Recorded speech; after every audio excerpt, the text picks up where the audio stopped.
Once you have your project plan set up and ready to go, as we just watched in all the previous training videos, the least of which, of course, having a listing of all the tasks that need to be completed in order to complete your project goal, which in this case is to create a Spiffy software training manual. Then of course over in the Gantt chart you can see a listing of all my resources next to the tasks that they're assigned to. And don't forget to set a baseline, to take a snapshot of everything that we have here before you begin the project. Once you have your project plan set up, remember it's just a plan of what you hope to happen or what you would like to happen with your project versus what actually is going to happen.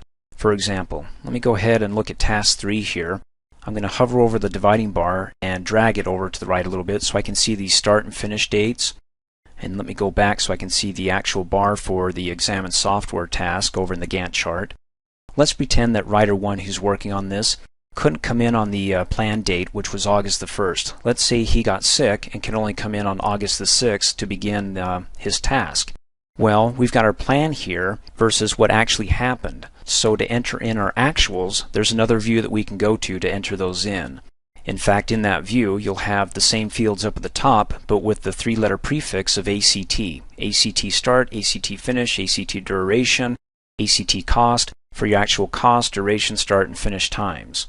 And the purpose of that, the reason why we want to keep our default plan separate from what actually happens is so that we can compare against, that baseline of what actually happened versus what we planned. Because that could be very telling of what we're missing in our project here, or we can use it as a lesson for future projects of what to do or what not to do.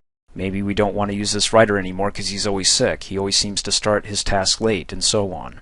Now there's a couple ways that you can enter in your actuals. The first way is simply switching to a new view, and this view is coming up here, clicking on the view menu, going down to more views, or of course you can right click on the collapsed view bar and go to more views. Scroll down and let's go to the task sheet view. It's a view about our tasks. Double click on it, we have a listing of all our tasks. Now the table that I want to be in, let me come up here and click on the view menu. Instead of the entry table for a task, I want to be able to do the tracking for the task. And there we go. We have our actual start, actual finish, actual duration, actual cost, actual work for all these tasks. So this is where you would enter in the actuals, or one of the places that you can mark your actuals or the progress of your tasks. Now I'm going to come up here because my task column here is a little bit small. I can't see the tasks, so I can just hover over in between the two headers until I get a two-way arrow pointing in opposite directions and double click really fast, and it'll do a best fit. Take the longest task in this column and fit it to that. Now in all simplicity, when you want to enter in the progress of a task, for example like starting the training manual, if there hasn't been any change in the actual start dates or actual finish dates, in other words we're on target, they haven't started any earlier than what we planned or any later, then just come over here and keep it really simple and type in 100% when it's complete and hit enter. Automatically you'll pull in your default plans as those actual start and finish dates. So that's really easy. Another field I want to look at is the remaining duration field. So we're into our project and let's say that the duration for task 3 isn't going to be 5 days, but we find out or we get a second guess that it's going to be 4 days. We'll leave the plan alone, but here in the tracking we'll change it from 5 and click it down to 4 and click off in a blank area. And notice that it shrinks the day for the research phase from 12 to 11, but it increases it down here for the outline phase from 13 to 14. Why? Well, remember we have a task constraint here on task 9. Let me double click to open it up, and you can see here on the Advanced tab that we have a constraint date of no earlier than August the 25th. So what's happening, if you can picture the Gantt chart, is that the black bar for the research phase is getting pulled back by 1 day, and the outline phase is getting stretched out 1 day to take up the slack. But it can't go ahead and pull up the end slack because of that task constraint that starts no earlier than August the 25th. So if you see weird things that are going on when you enter in your actuals or make some changes here that are highlighting different dates that are either increasing or decreasing, you want to do a little detective work and find out if you got task constraints on one of the tasks. Okay, so we know how to mark our task complete here if they're on track, in other words that they haven't changed from the plan, by either typing in 100% or, as we learned in the previous training video, really quick. You can bring up the tracking toolbar by right-clicking up here along any one of these toolbars and then going down to tracking. because here you've got the little percentages here, 0, 25, increments of 25.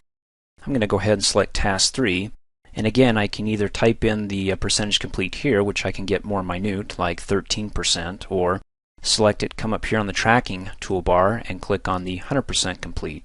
And then once it's marked complete, you can see that all the changes that have been made, or in this case updated, reflecting the actual plan. Because remember, I haven't changed or entered anything different as far as the actual start and finish dates go, so it just copies in over the plan that we had set up originally before we actually started keeping track of our actuals here and entering them in the task sheet here in the tracking view. Then you'll notice over here, remember how we had a remaining of 4 days? Well, once you mark it complete, it says, okay, of the 4 days, you actually completed 4 days. So again, if we had 5 days remaining and we marked it 100%, it would put 5 days over here, whatever the default plan was. But we changed and we varied from the plan when we went from 5 days down to 4, and so that's what it's actually keeping track of. Now you can do this other ways as well. If I come up here and hit undo, and I come back in here and I say, okay, the actual work was 32 hours and hit enter. Again, you're looking at 4 days. So I can mark it 100% complete. I can type in the actual duration 4 days, or I can type in the actual work 32 hours. It'll go ahead and calculate that. And of course, if it wasn't 32 and we mark down the hours to, let's say, 21 and click off in a blank area, it automatically does the calculation and it says, okay, you only have 66% of this completed. It's not the actual duration that it took to complete it. So if I hit undo, and this could get messy here, and I hit undo again, we want to change the duration of how long it's going to take, or we can just come over here and say, you know what, the actual duration was 3 days, and hit enter. And let's take a look at this. When you enter in the 3 days, it says, look, the remaining duration originally was 4 days, so of the 3 you're down to 1, which equals 4, and you're only 75% complete. We'll hit undo again, and then we'll come over here and say for our actual start date, now we got to go all the way back to 2008, so what I'll do is I'll just click again in here and delete 9 and type in 8, and then go ahead and click on the drop down arrow so I'm back in 2008. Let's say it didn't start August the 1st, but we were delayed until August the 5th. There's the actual start time.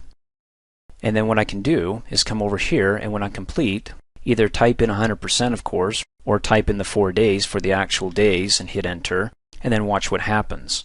It actually calculates out from the 5th, which is Tuesday, Wednesday, Thursday, Friday, 4 days. So again, just enter it like you see it, or like as the actuals come through. And then keep an eye on all the changes to make sure that that's what you expect. Now later on we'll have reports, we'll actually have different views that we can go to where we can track and compare what we actually entered in here against the baseline or our default plan. And again, you want to make sure that you set that baseline. If you haven't set it before you begin entering in your actuals, well, then it's too late. So you want to make sure that you watch my setting the baseline training video. Now, I don't want to leave you hanging here, but we do have another training video that covers what a progress bar is, but what the heck, I'll just show it to you right now. We've made the changes, right? We've entered in the actuals. So if I right-click on the collapse view bar and go back to my Gantt chart, you'll see over here in the indicator column, you can see that it's checked or that it's been completed. And then over to the right, you'll notice that the task has been bumped out a couple of days. It used to start over here on the 1st. And you also see a black bar going through it. That's the progress bar. When it goes all the way through, that means that it's 100% completed. If it's 50%, then the black bar or progress bar goes only halfway. And again, we'll cover this in the progress bar training video, which will be really short, but I wanted you to know that what we did in that one view as updating or entering in our actuals will also be displayed over here in the Gantt chart in the actual chart view here.